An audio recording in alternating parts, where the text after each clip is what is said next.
নজরদারিতে লোকসভা ভোটের দাবি তৃণমূলের। নির্বাচন কমিশনের ভূমিকা নিয়ে সোশ্যাল মিডিয়ায় পোস্ট ডেরেক ওব্রায়েনের। বিরোধীদের টার্গেট করতে কমিশনকে ব্যবহারের অভিযোগ।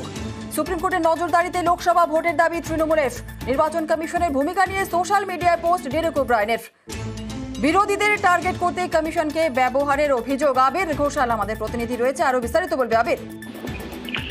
নির্বাচন ঘোষণা হয়ে যাওয়ার পর দেখা গেল যে নির্বাচন কমিশনের তরফ থেকে গতকাল রাজ্য পুলিশের যে ডিজি সেটাকে বদল করা হয়েছে, রাজ্যের যে স্বরাষ্ট্র সচিব তাকেও বদল করে দেওয়া হয়েছে। গোটা বিষয়টাকে ইস্যু করছে তৃণমূল কংগ্রেস এবং তাদের বক্তব্য নির্বাচন কমিশনকে দিয়ে কার্যত কেন্দ্রের শাসক দল এই ঘটনাগুলি করাচ্ছে। তাদের বক্তব্য যে কেন্দ্রের শাসক দলে লোকসভা নির্বাচনের ক্ষেত্রে কোথাও রাজনৈতিকভাবে লড়াইয়ের ক্ষেত্রে একটি ভয় পেয়েছে, সেই কারণেই হচ্ছে তারা এই ধরনের আচরণ করছে। তারা বিভিন্ন জায়গাতে যারা আধিকারিকরা রয়েছেন তাদেরকে বদল করে দিচ্ছে। আসলে নির্বাচনের ক্ষেত্রে যে ধরনের ভূমিকা পালন করা দরকার সেই ভূমিকা তারা পালন করছেন না এবং এক্ষেত্রে নির্বাচন কমিশন যে সিদ্ধান্ত নিয়েছে সেই সিদ্ধান্ত নিয়ে যথেষ্ট ক্ষোভ তৈরি হয়েছে তৃণমূলের মধ্যে এবং সেই কারণেই তারা বলছেন যে সুপ্রিম কোর্টের নজরদারিতে এই লোকসভা নির্বাচন করানো হোক। সেই বিষয়টিকে দিনকে তার এক্স হ্যান্ডেলে পোস্ট করেছেন হচ্ছে ডেরেক ওব্রায়েন এবং তৃণমূল কংগ্রেসের তরফ থেকে গোটা ঘটনা নিয়ে একই রকম বিবৃতি দেওয়ার কথা বলা হচ্ছে। বেশ, আর এই বিষয়ে বিরোধীরা কি বলছেন শুনুন। সুস্থ স্বাভাবিক নির্বাচন হোক, এটা এনশিওর করাটাই নির্বাচন কমিশনের কাজ।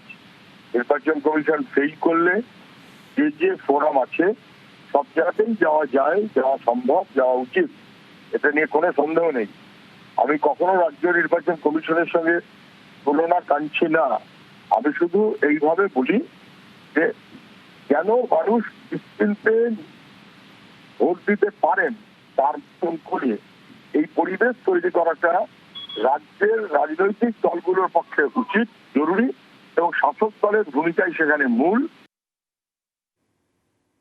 উত্তরপ্রদেশ বা গুজরাটের কোন বিজেপি নেতাকে তো এ ধরনের পোস্ট করতে দেখা যায়নি। পরিবর্তন অপসারণ পশ্চিমবঙ্গে হয়েছে বিজেপির রাজনৈতিক প্রয়োগশালা, যে দুটো রাজ্যকে বলা হয় উত্তরপ্রদেশ এবং গুজরাট, সেখানেও হয়েছে।